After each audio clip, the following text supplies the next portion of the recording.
The winter of 1886 came down on Prospect Valley like a hammer. It was not a slow, creeping cold that announced itself with gentle frosts and crisp mornings. It was a sudden, brutal occupation. The wind came first, a raw and ceaseless force from the north that stripped the last stubborn leaves from the aspens and scoured the valley floor with dust and ice. It was a wind that had a voice, a high, thin keen that worked its way through the smallest cracks in the log cabins, a constant reminder of the siege that had begun. The cold that followed was a different beast entirely. It was a silent predator, a thing of immense weight and pressure that settled over the land, freezing the creek solid to its muddy bottom and making the very timber of the houses groan in protest. For the families of Prospect Valley, this was the great and terrible rhythm of life. They were hardy people, settlers who had carved their lives from a beautiful but unforgiving landscape. They understood winter. They knew how to fell trees, how to split and stack cords of wood until the piles stood like small fortresses beside their homes. They knew how to chink the gaps between logs with a mixture of mud and moss, a task that was never truly finished. They fought the cold with the only weapon they knew: fire.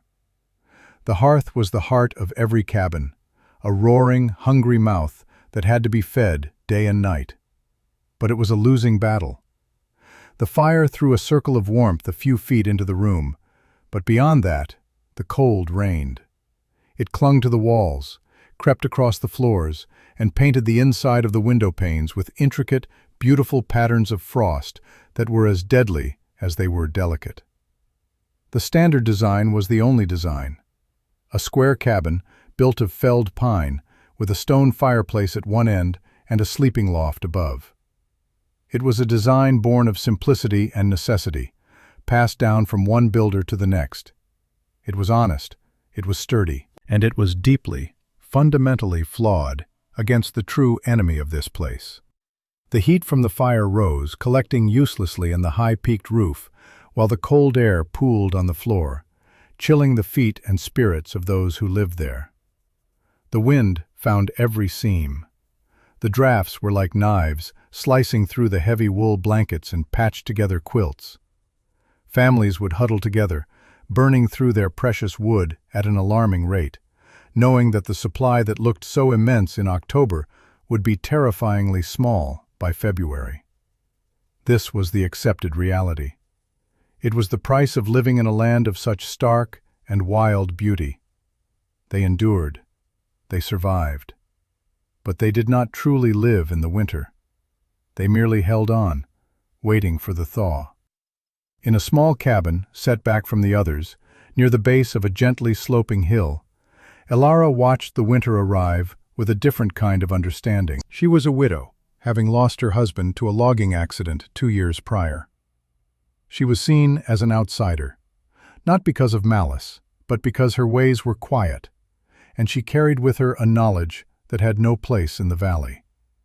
Her husband had been from here, but she had grown up in a different land, a place of rolling hills and milder seasons, where her father, an engineer by trade, had filled her head not with folklore, but with principles of physics and design. He had taught her about thermal mass, about the insulating properties of the earth, and about the elegant, simple power of the sun. He had shown her diagrams in his books of ancient structures, of homes built not against the earth, but with it. Elara had 2 small children, a boy named Thomas and a girl named Lena. Their small, pale faces, and the way they shivered in the morning, even when wrapped in every blanket she owned, were a constant, aching testament to the failure of her own cabin. It was built in the same way as all the others, by her late husband's well-meaning hands, and it was failing in the same way. She spent her days feeding the fire, her nights listening to the wind tear at the walls. She saw the fear in the eyes of the other women, the grim set of the men's jaws as they calculated their dwindling woodpiles. They saw winter as an enemy to be fought. Her father had taught her that the greatest forces of nature were not to be fought, but to be understood and redirected. You did not stand in the path of a river. You built a mill to harness its power. You did not curse the sun. You angled your windows to welcome its light and warmth. And you did not fight the cold. You used the earth itself as a shield. The idea had been growing in her mind for a year, a seed planted by her father's books and watered by her own desperation. It was a radical, almost heretical concept in a place defined by the log cabin. She would not build up, away from the ground. She would build down, into it. She would dig into the south-facing slope of the hill behind her current home and create a dwelling that was sheltered on three sides by the immense, unwavering mass of the earth. The ground, which her neighbors saw as a cold, damp problem to be avoided, would become her greatest ally. The earth held a constant temperature, a deep, abiding warmth that was impervious to the most savage winter winds. Her home would have a living roof of sod and grass, a thick, insulating blanket. The front, facing south, would be its only exposed wall, and she would fill it with glass to capture the low winter sun, turning her home into a trap for light and heat. When she finally spoke of her plan, the reaction was precisely what she had expected. She sought out Silas, the valley's most experienced builder, a man whose hands were gnarled from the axe and the adze, whose reputation was built on the dozens of sturdy, identical cabins he had raised. She found him outside his home, splitting oak with a grim efficiency. She laid out her idea simply, without flourish, drawing a diagram in the hard-packed dirt with a stick. A long, low rectangle set into the hillside. Silas stopped his work, leaning on his axe handle, and stared at the drawing. He squinted, first at the marks in the dirt, then at her face. A slow smile spread across his lips, but it was not a kind one. It was a smile of pure, dismissive amusement. "You want to live in a hole in the ground?" he asked, his voice laced with disbelief. "Like a badger?" "The earth provides insulation," Ilara explained calmly, her voice steady despite the cold and the man's condescending gaze. "It will hold the heat. The wind will pass right over the top. It will take less than half the wood to keep warm." Her words were met with a short, barking laugh. A few other men who were nearby, mending harnesses and sharpening tools, drifted over, drawn by the strange conversation. Ilara repeated her idea, explaining the principles as her father had explained them to her. She spoke of thermal mass, of passive solar gain, of how the sod roof would absorb the sun's heat. The men listened, their faces a mixture of confusion and ridicule. The concept was so alien, so contrary to everything they knew, that it sounded like the ramblings of a madwoman. "A sod roof will leak," one man declared. "It'll be a mud pit by spring." "And what about the damp?" another added, shaking his head. "You'll be sick with lung fever before Christmas. A house needs to breathe. It needs to be up in the air, away from the wet ground." Silas, seeing himself as the voice of reason and tradition, stepped forward and scuffed out her drawing with his boot. The gesture was casual, but it felt like a slap. "Woman," he said, the word itself a dismissal. "We build with timber because that's how it's done. It's how our fathers did it, and their fathers before them. A good log wall, chinked tight, with a big fire, that's what keeps a family safe. You're talking about a root cellar. It's a place for potatoes, not for children." The men chuckled in agreement. The laughter was not overtly cruel, but it was deeply isolating. It was the laughter of a closed community, reinforcing its own ingrained wisdom, casting out an idea that threatened its conventions. They saw her not as an innovator, but as a foolish widow, her grief having perhaps unsettled her mind. They offered her pity, not consideration. Silas even offered to send his sons over to help her cut more firewood and re-chink her walls. a gesture of charity that was also a profound rejection of her intelligence. She refused politely, thanked them for their time, and walked away, the sound of their quiet, knowing laughter following her like a chill wind. She was alone. The work would be hers, and hers alone. The next morning, she began. She did not have a team of oxen or strong sons to help her. She had a shovel, a pickaxe, a wheelbarrow, and a quiet, unyielding determination. The spot she had chosen was perfect, a natural scoop in the south-facing hill that was protected from the northern winds. The first task was to break the earth. The ground was already hard with the coming frost, and the work was brutal. Each swing of the pickaxe sent a jarring shock up her arms. Each shovelful of dirt was a dead weight that had to be lifted and moved. The men of the valley watched her from a distance as they went about their own winter preparations.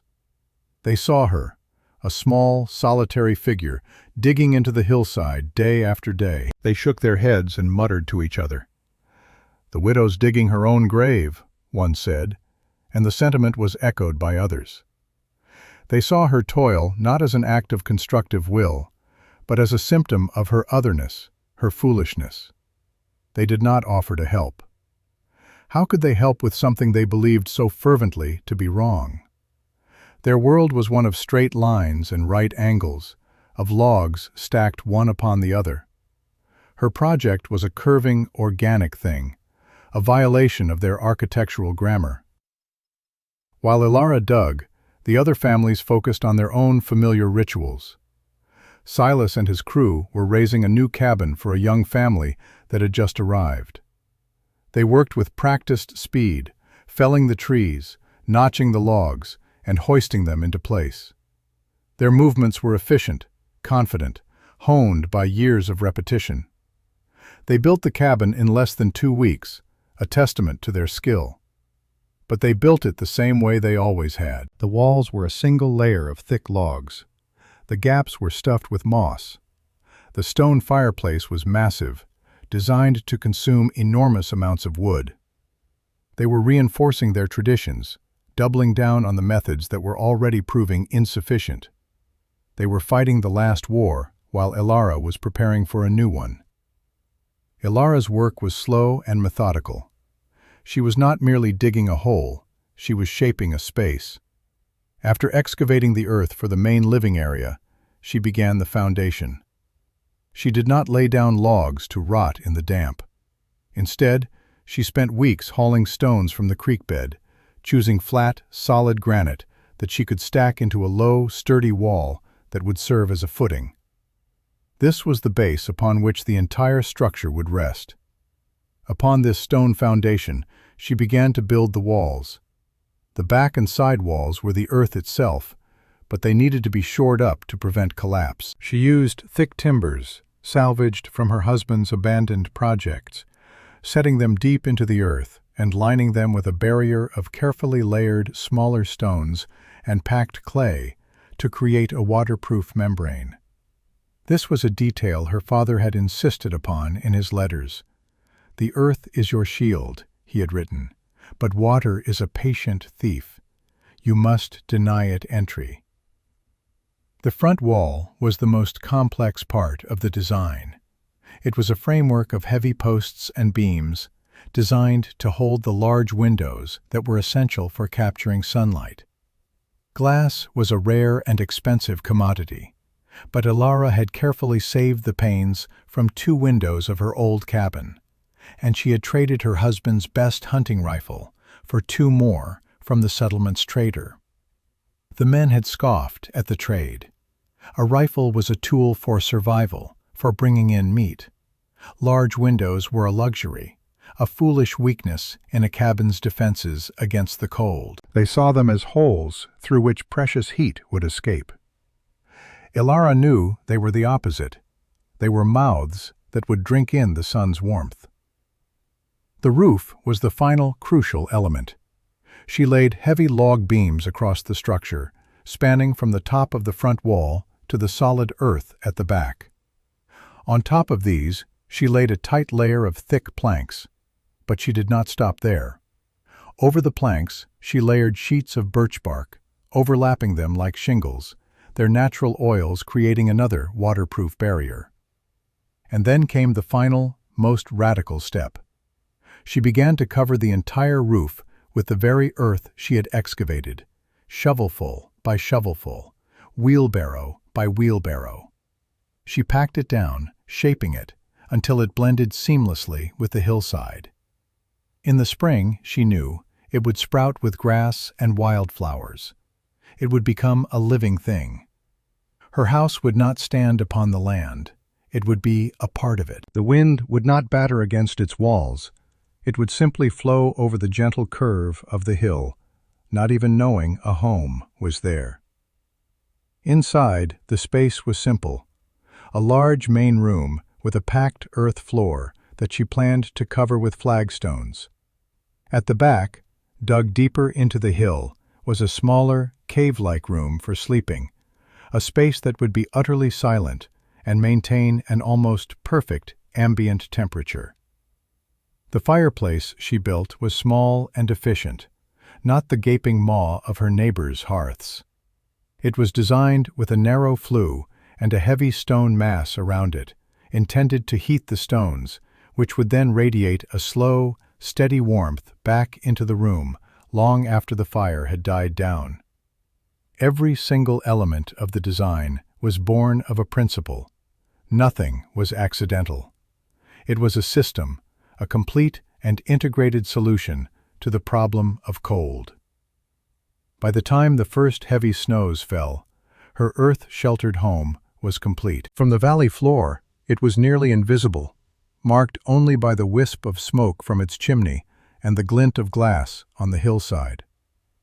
Her old cabin stood empty nearby, a hollow monument to a failed idea. The people of the valley regarded her new home with a mixture of pity and morbid curiosity. They expected it to fail. They waited for the first heavy rain to turn it into a mudslide, for the first deep freeze to heave the walls inward. They waited for her to emerge, defeated and humbled, to beg for shelter in one of their proper, upright homes. But she did not. She and her children simply disappeared into the hill, and the valley waited. The true test was yet to come. It began in the second week of December. The sky, which had been a hard, clear blue for days, turned a milky, luminous white. The air grew unnaturally still, and a profound silence fell over the valley, a silence that felt heavier and more ominous than the loudest wind. The old-timers recognized the signs. It was the calm before a great storm, the deep breath a predator takes before it strikes. Within hours, the first flakes of snow began to fall. They were not the gentle, drifting flakes of a picturesque winter day. They were small, hard, and dense, like grains of sand, and they fell with an increasing, relentless speed. The wind returned, but it was not the wind they knew. This was a gale, a solid wall of moving air that shrieked down from the Arctic.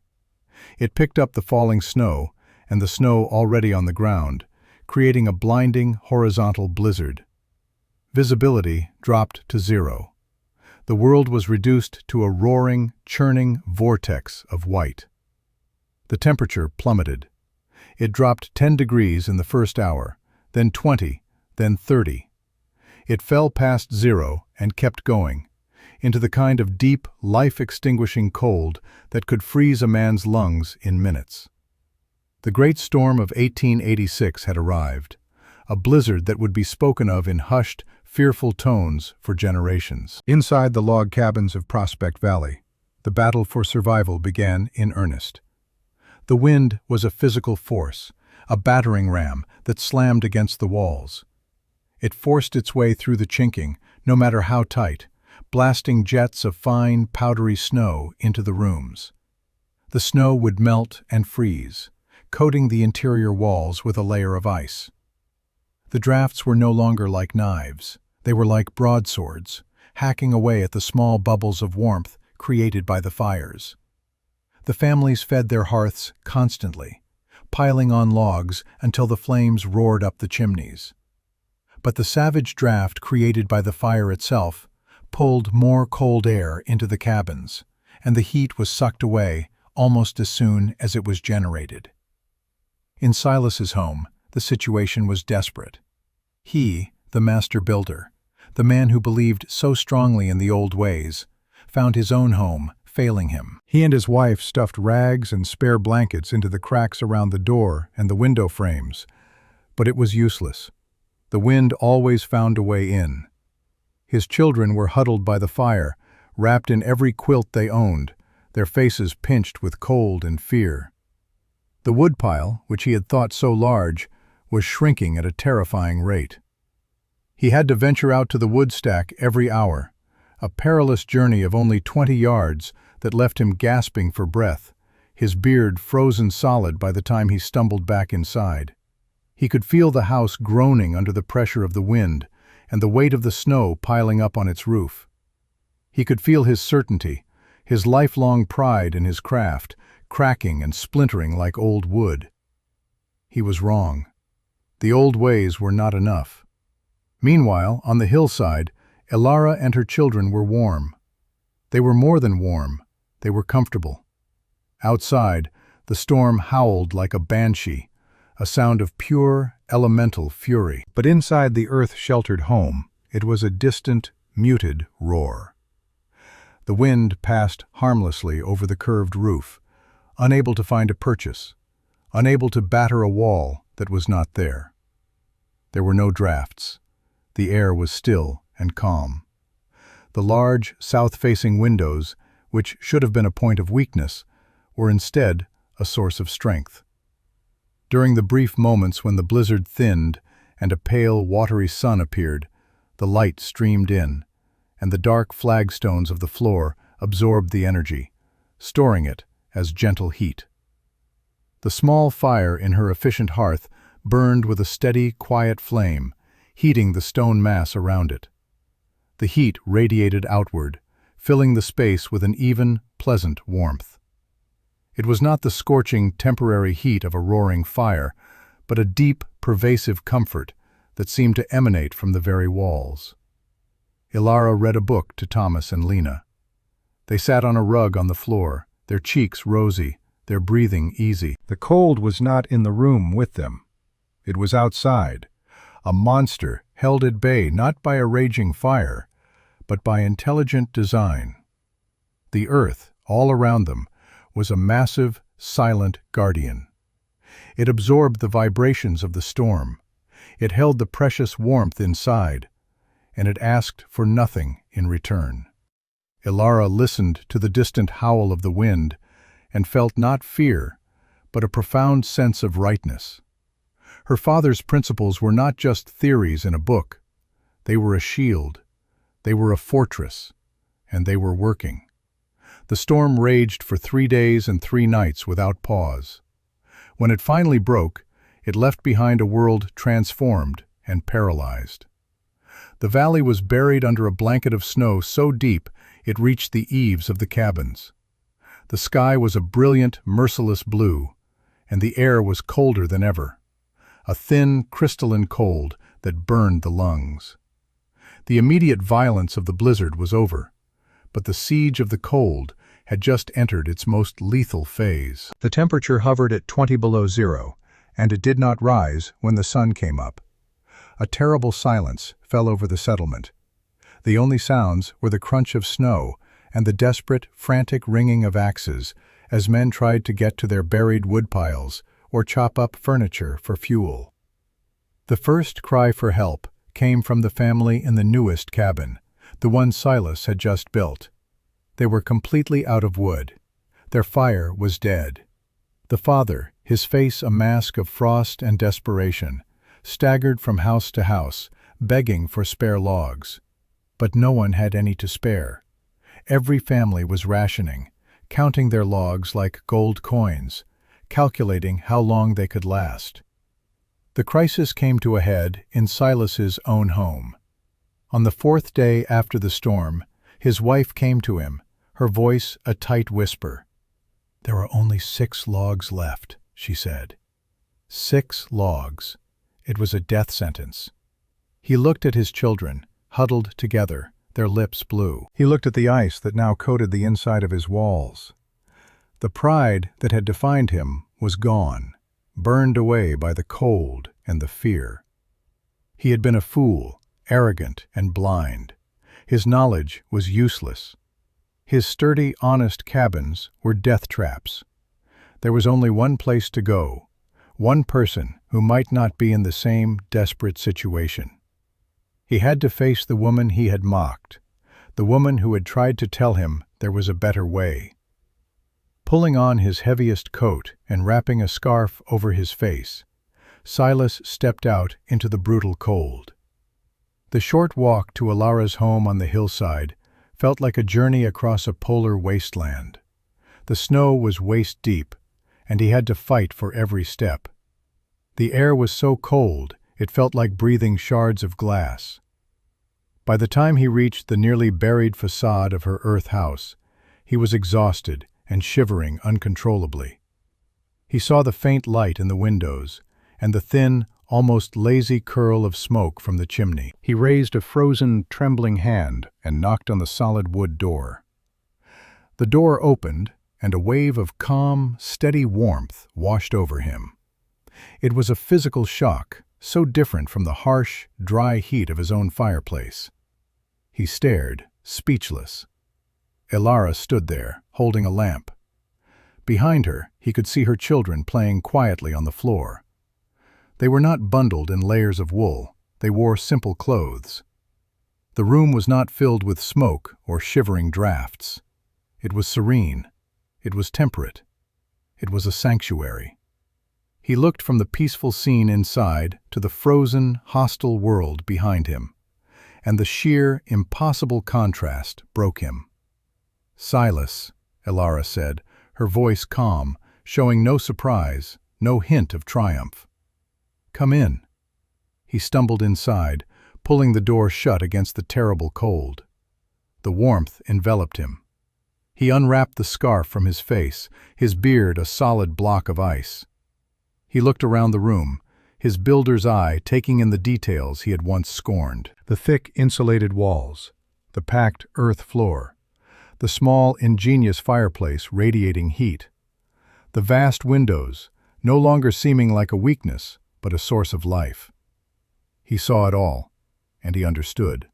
"We are out of wood," he said, the words tasting like ash in his mouth. It was the most profound admission of failure he had ever uttered. Ilara simply nodded. There was no "I told you so" in her eyes. There was no gloating, no satisfaction at his defeat. There was only a quiet compassion. "Your family," she said. "Bring them here. There is room." She then gestured to a neatly stacked pile of wood against the wall. It was not a large pile, but it was barely diminished. "I have enough," she said. It was a simple statement of fact, but to Silas it was a miracle. He had burned through nearly a full cord of wood in 3 days. She had likely used less than a dozen logs. It worked. Her foolish, impossible idea had worked. Word spread through the desperate valley, with the speed of a fire through dry grass. Silas returned to his freezing cabin, and with a sense of awe and shame, led his wife and children through the deep snow to Ilara's home. They were the first refugees. Soon, another family followed, their own fuel supply exhausted. Ilara took them all in.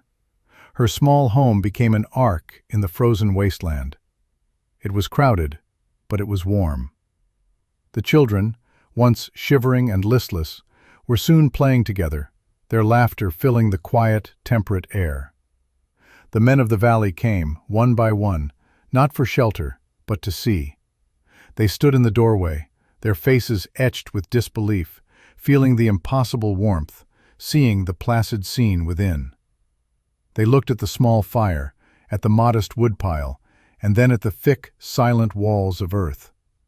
They touched the walls, expecting them to be cold and damp, but found them to be cool, yet dry, radiating a neutral, steady energy. They had come to witness a failure, but they found themselves standing in the presence of a profound success.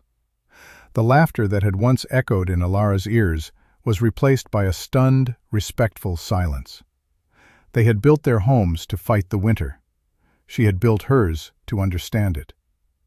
A few days later, when the worst of the cold snap had broken and the valley was beginning to dig itself out, Silas returned to Alara's home. This time, he came alone. He did not come for shelter or for firewood. He came with a notebook and a piece of charcoal in his hand. He stood before her, his hat in his hands, his pride stripped away, leaving only a raw and honest humility. He was no longer the master builder, the keeper of the valley's traditions. He was a student. "Teach me," he said. The two words were quiet, but they carried the weight of his entire community's conversion. Alara did not hesitate. She did not ask for payment or apology. She simply took him outside and, with a stick, began to draw in the snow, just as she had once drawn in the dirt. She explained the principles again, but this time he listened not with scorn, but with a desperate, focused attention. She explained how the Earth's mass acted like a stone from a fire, absorbing heat and releasing it slowly. She explained how the sod roof insulated the home from the wind and the cold air above. She showed him how the angle of the south-facing windows was designed to catch the low winter sun, but be shaded by a small overhang from the high summer sun.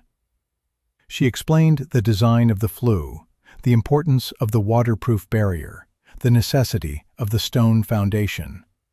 She shared her knowledge freely, holding nothing back. It was not her knowledge to hoard. It was simply the truth of how things worked, a truth her father had passed to her, and which she would now pass to them. Silas listened, sketching furiously in his notebook, nodding, asking sharp, intelligent questions. The fool had become the master, and the master had become the pupil. When spring finally came, melting the immense drifts of snow and revealing a green and living world beneath, the valley was a different place. The great storm had been a catastrophe, but it had also been a catalyst. It had broken not only their homes, but their stubborn, unthinking adherence to tradition. That spring, no new log cabins were built. Instead, under the direction of Silas, but with the constant, quiet consultation of Alara, the people of Prospect Valley began to build into the hills. It was a remarkable sight. All along the south-facing slopes, families worked together, digging, hauling stone, setting beams.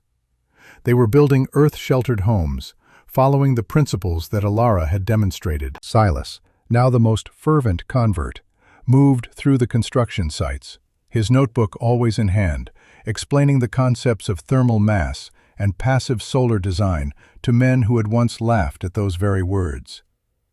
He made sure the waterproof barriers were laid correctly, that the foundations were sound, that the windows were angled just so. The valley was remaking itself, transforming its landscape from one of vulnerable, isolated boxes into one of integrated, resilient shelters. The houses disappeared into the land, becoming a part of the rolling green hills. The story of Prospect Valley and its strange underground houses began to travel. A government surveyor, charting the territory the following year, came upon the settlement and was astonished. He had been mapping a frontier of identical, inefficient log cabins, but here was something entirely new. He spent a week in the valley, staying with Silas, who proudly explained every detail of the design, always giving full credit to the quiet widow who had first shown them the way. The surveyor took copious notes and made detailed drawings. His report, filed back east, spoke of a settlement that had survived the legendary blizzard of '86, not through luck, but through a radical and brilliant architectural innovation. The idea spread, slowly but surely. Other frontier communities, tired of fighting a losing battle against the cold, began to experiment with the design. The Valley Method, as it came to be known, was never a formal movement, but a quiet, grassroots adoption of a better idea. It was a piece of wisdom carried by travelers and traders, a story told around campfires, a lesson learned the hard way and shared freely. Elara never sought fame or recognition. She was content to see her children safe and warm, to see her neighbors thriving instead of just surviving. She had offered them a new way, and in their humble acceptance, she had found her true home in the community that had once cast her out. Years later, looking out over the valley from the top of the hill, an old Silas would often reflect on that terrible winter. He saw the homes nestled into the earth, wisps of smoke rising from their chimneys, their glass fronts gleaming in the afternoon sun. He remembered the arrogance with which he had dismissed Elara's drawing in the dirt. He had believed that wisdom was a loud, confident thing, passed down through generations of strong men. He had learned that it was often the opposite. True wisdom was quiet, observant, and patient. It did not seek to dominate nature, but to live in harmony with it. It was not afraid to challenge the assumptions of the past, and it could be found in the most unexpected of places, in the mind of a quiet outsider, in the pages of a book, or buried deep within the warm, silent, and unchanging heart of the earth itself.